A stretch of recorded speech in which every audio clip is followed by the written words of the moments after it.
खट्टा खाने वाली चुड़ैल। रात को अचानक राधिका मौसी को किचन से कुछ गिरने की आवाज आई।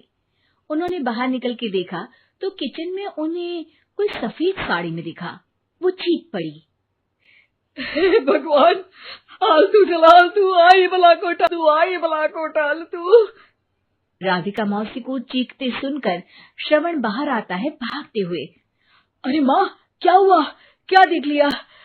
दादी माँ आ गई क्या सपने में? अरे बेटा, रसोड़े में देख तो कौन है? श्रवण रसोड़े में झांक कर देखता है और उसे कोई नहीं दिखता अंदर। अब रसोड़े में तो कोई नहीं है माँ। कोई सफेद साड़ी में नहीं है क्या? नहीं माँ, कोई भी नहीं है।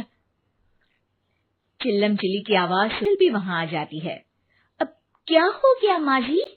अरे बेटा, रसोड़े में एक चुड़ैल थी सफेद साड़ी में।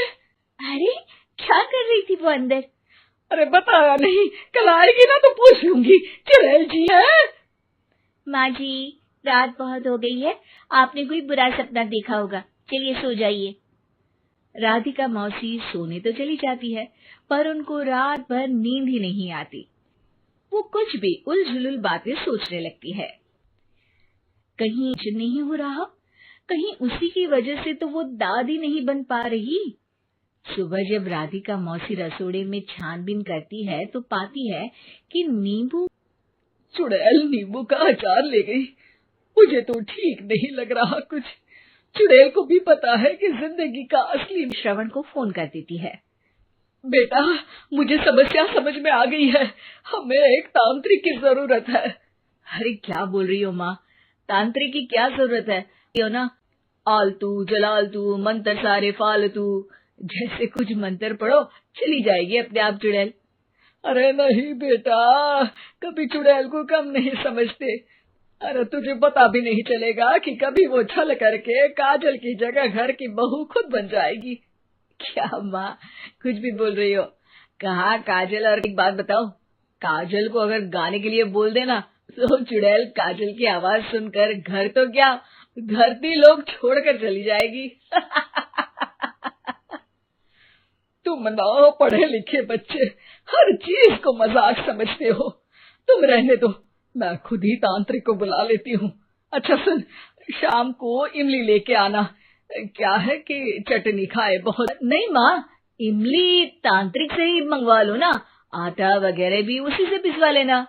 देखो मुझे काम करना है। श्रवण रात को कई तरह की सब्जियों के साथ माँ के कहने पे चटनी की राधिका मौसी के दिमाग में अलग ही फिल्म चल रही थी। उन्हें अब सिर्फ शक ही नहीं यकीन होने लगा था कि शायद चुड़ैल ने बिछा दिया था, जिस वजह से श्रवण उनकी बात ही नहीं मान रहा था। पर कोई नहीं, आने वाली रात में राधिका मौसी खुद पकड़ने के लिए रुद्राक्ष की माला, तुलसी का पत्ता, हनुमान चालीसा सब हाथ के पास ही था। बस चुड़ैल का इंतजार था। और जैसा राधिका मौसी ने सोचा, चुड़ैल उस रात भी आई, पर वो राधिका मौसी से तेज निकली और राधिका मौसी के उससे पकड़ने के पहले ही वो भाग खड़ी हुई है उस चुड़ैल का। तभी तो श्रवण के कमरे में गई है। और अगली सुबह राधिका मौसी पिछली रात हुए हमले में किन चीजों का नुकसान हुआ उसका हिसाब लगा रही थी। उनके खेमे से एक आम के अचार की शीशी भी गायब हो चुकी थी और वो इमली भी जो कल श्रवण लेकर आया था। श्रवण जल्दी से रसोड़े में आकर दवाइयों की पोटली ढूंढने लगता है।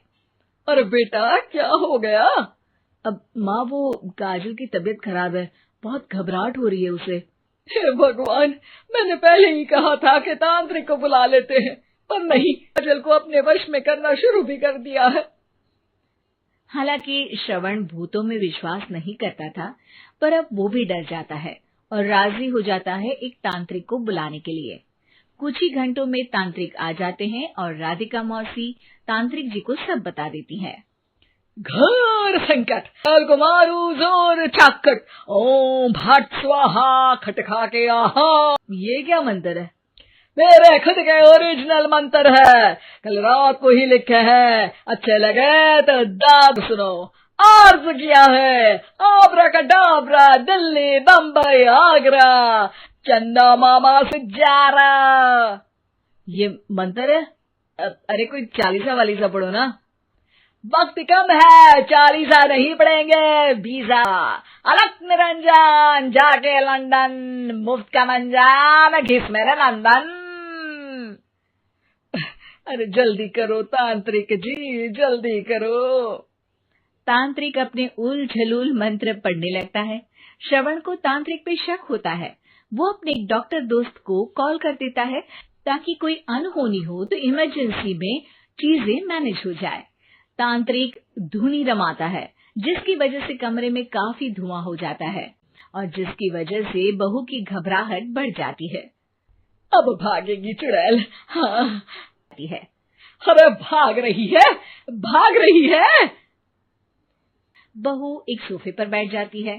तभी डॉक्टर दोस्त आ जाते हैं और श्रवण को पानी लाने के लिए कहते हैं। थोड़े चेकअप के बाद डॉक्टर कहते हैं, मेरे हिसाब से जाप का काम पूरा हो गया है।